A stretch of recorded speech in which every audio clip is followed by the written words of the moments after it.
Hi friends, I met Hyderabad airport. ఎక్కడికి వెళ్తున్నామంటే any guesses? ఆ హరిహరుల నివాసం ఉన్న స్థలం, అలాగే వారు పుణ్య స్నానాలు చేసిన పవిత్రమైన ప్రదేశాలు. ఇప్పటికే అందరికీ అర్థమై ఉంటుంది కదా, అదేనండి గోయింగ్ టు చార్ధామ్ యాత్ర. షార్ట్గా అండ్ స్వీట్గా, అంటే కేవలం 4 రోజుల్లోనే 4 యాత్రలు కంప్లీట్ చేయబోతున్నాం అనమాట. దీనికి మేము ముందుగా హైదరాబాద్ నుంచి డెహ్రాడూన్ అయితే వెళ్ళబోతున్నాము.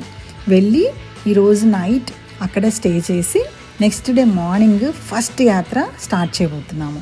అది యమునోత్రి అనమాట. అది కూడా హెలికాప్టర్లో. మేము మా పిన్ని బాబాయిలతో కలిసి ఇలాగా హైదరాబాద్ నుంచి డెహ్రాడూన్కి స్టార్ట్ అయిపోయాము. 2 గంటల 45 నిమిషాల తర్వాత డెహ్రాడూన్ చేరుకున్నాము. ఫ్లైట్లో నుంచి చూస్తుంటే ఇక్కడ హౌసెస్ అయితే భలే కలర్ఫుల్గా కనిపిస్తున్నాయి. అలా చూస్తూనే ల్యాండ్ అయ్యాము. డెహ్రాడూన్ ఎయిర్పోర్ట్ భలే ఉందండి, చాలా గ్రాండ్గా స్టార్ ఎయిర్పోర్ట్ లాగా అనిపించింది. డెహ్రాడూన్ ఎయిర్పోర్ట్ వచ్చాము.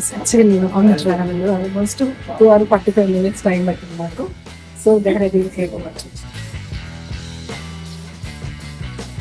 అసలు చలి తెలుస్తుంది ఇక్కడ. మనకి హైదరాబాద్కి డెహ్రాడూన్కి చాలా డిఫరెన్స్ ఉంది. టెంపరేచర్ చల్లగా అనిపిస్తుంది ఇక్కడ. మేము మా లగేజ్ని కలెక్ట్ చేసుకొని హోటల్కి అయితే స్టార్ట్ అయిపోయాము. హోటల్కి ఆల్మోస్ట్ 1 hour డ్రైవ్ ఉంది. బట్ చక్కని ప్రకృతి మధ్యలో ప్రయాణం చేసిన ఫీల్ వచ్చింది. Dehradun is very scenic beauty అండి. ఇదిగోండి, ఈ చెట్లను చూస్తుంటే ఏదో జంగిల్లోకి వెళ్తున్న ఫీలింగ్ వస్తుంది. ఇప్పుడే హయత్ రీజెన్సీ అనే ఈ హోటల్కి చేరుకున్నాము. ఇది డెహ్రాడూన్లోని బెస్ట్ హోటల్ అంట. మేము హెరిటేజ్ ఏవియేషన్స్ ద్వారా ఈ ప్యాకేజ్ అయితే బుక్ చేసుకున్నాము. వాళ్ళే అన్ని బుకింగ్స్ చేశారు. హోటల్ అంబియన్స్ అయితే మామూలుగా లేదు.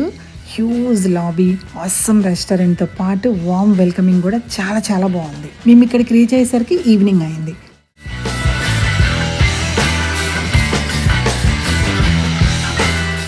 బయట లాన్లో హైట్ అరేంజ్మెంట్స్ ఉన్నాయి అంటే వెళ్తున్నాము. తీరా వెళ్ళాక it's mind blowing experience. Ganga హారతి కండక్ట్ చేశారండి, చాలా చాలా బాగుంది. అసలు ఇది లైఫ్లో గుర్తుండిపోయే వెల్కమింగ్ అనిపించింది.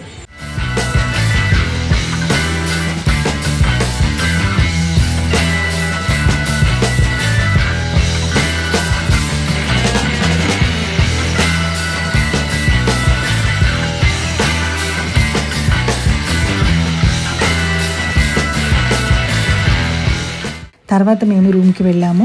Room is two classy and good and also very comfortable for family stay.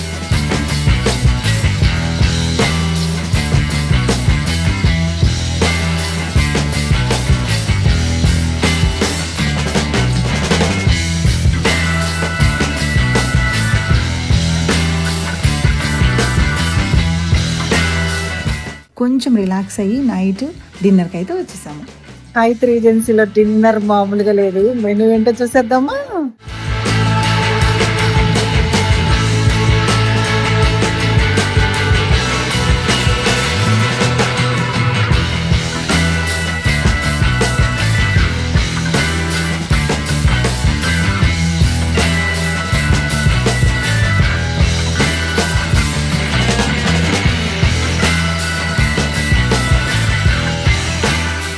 Dinner అసలు మామూలుగా లేదనుకోండి.